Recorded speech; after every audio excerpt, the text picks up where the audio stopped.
YouTube, we're back.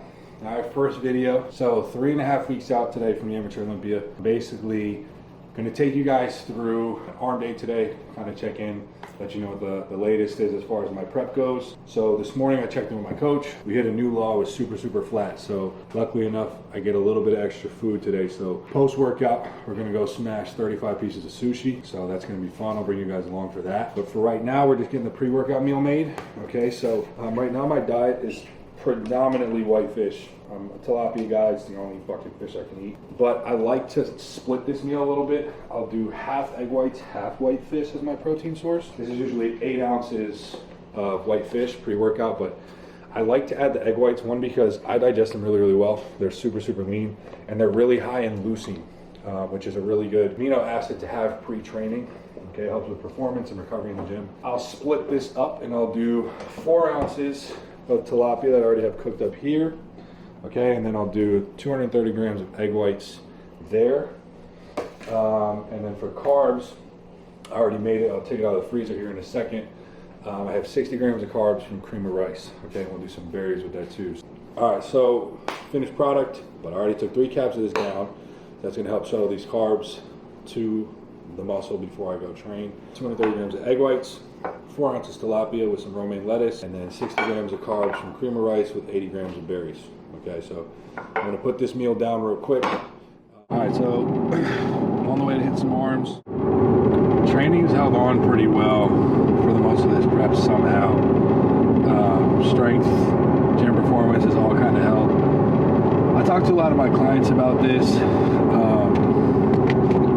but I feel like a lot of times too, like in prep, getting ready for a show, you're obviously going to be tired. You're going to be low carb, low energy, low blood sugar, feel like shit.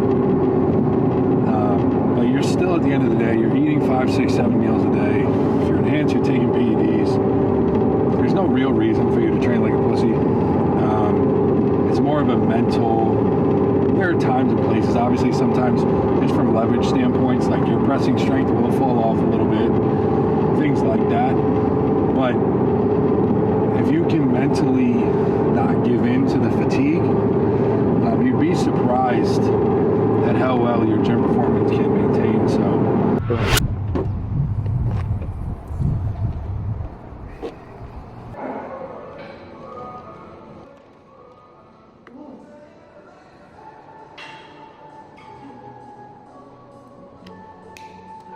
All right, so just got to the gym. Just took my DNA dispatch when I got here, the nitric oxide, the pump stuff that I talked about. So we've already got some 35 grams of carbs mixed in there. I'm gonna add my EAAs. This is the unicorn rainbow flavor.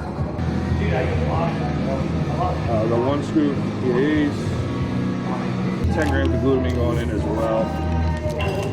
Already took my lockdown, already took my Tropic on the way here. 2 scoops. Game time, bro. We're gonna get some arms in. I'll get warmed up, and then I'll start to take you guys through the workout. All right, see you in a minute. Exercise 1, we're just doing a basic tricep rope or fulcrum strap or whatever you have, extension. Okay. So how I structure my arm days is I go triceps first, biceps second, and then on this day too, I finish with a little bit of chest touch-up, so we'll do a dip and a fly as well, just to get some blood in my chest at the end of the session. It's like my secondary chest day. So, but the focus is arms, okay?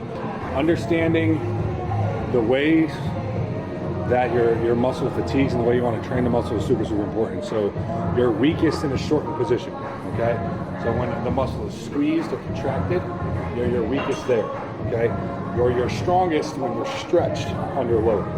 So typically, when you structure a training session, you want to move that way. So start with exercises that overload the shortened range, move to something more of a compound, something in the mid-range, and finish with something in a stretch. So that's exactly what we're going to do today.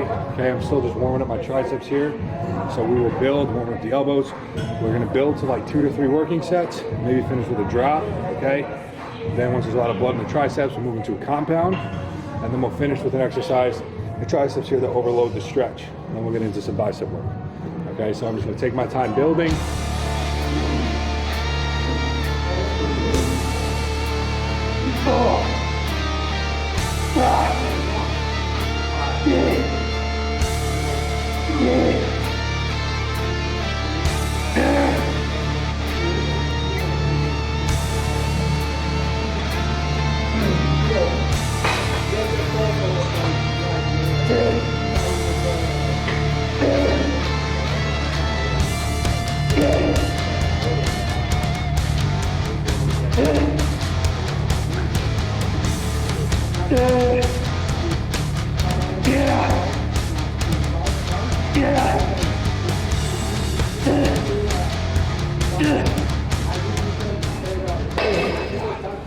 the main compound I was talking about for triceps. So it's a JM press on the Smith machine, okay? This is probably, honestly, my favorite mass builder just for triceps. It allows you to go really heavy. They really overload the long head in a stretch position. And the reason I like it so much is because if you do it properly, it limits the wear and tear on your joints, your elbows, your shoulders. You want to start by stacking your joints. So shoulder, elbow, wrist, all in one line. From here, okay, you're just gonna break at the elbow, like this. And let that weight pull the tricep into a stretch position. Humerus, upper arm, stays where it is, okay? And then from there, once you feel that tricep stretch under load, you punch the ceiling. And it's that simple, you stay right in this pocket.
Same concept applies here. We're thinking of training from the shortened position through mid to lengthened position as the workout goes on.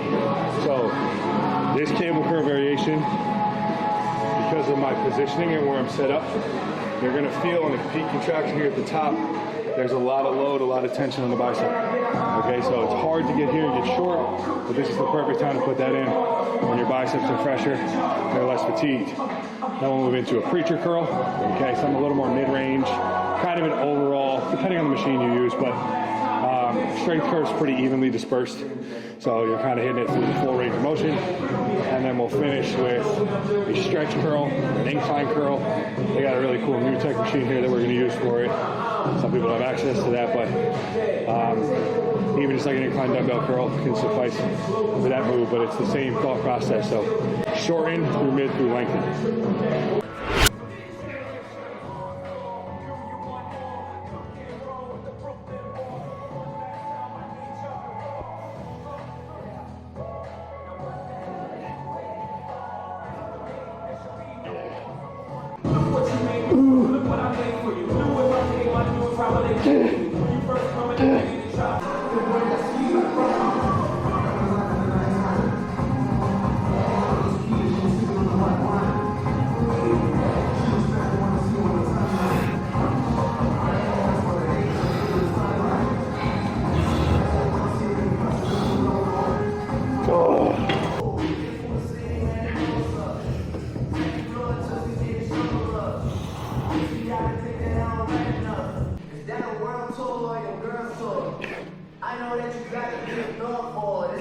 Two tips for Pritchard curl, okay? Now I talked about this a little bit when I was doing the JM press on the Smith machine, but stacking your joints, very, very, very, very important, okay? Want all your joints to line up, so when I'm in a Pritchard curl here, shoulder, elbow, wrist, straight line. You don't want anything out of alignment. Shear force is pulling on your joints is no good, okay? We want the line of force with the load to line up with the target muscle, okay? Straight line.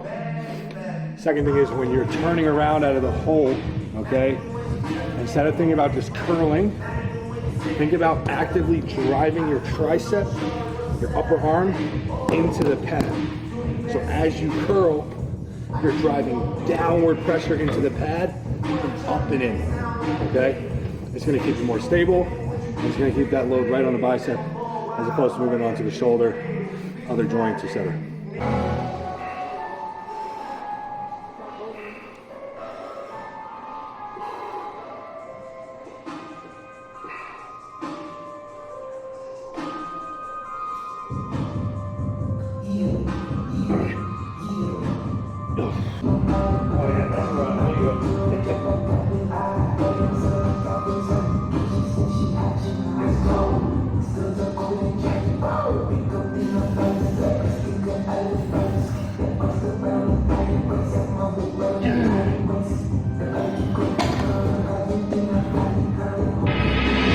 Okay, finally made it to sushi.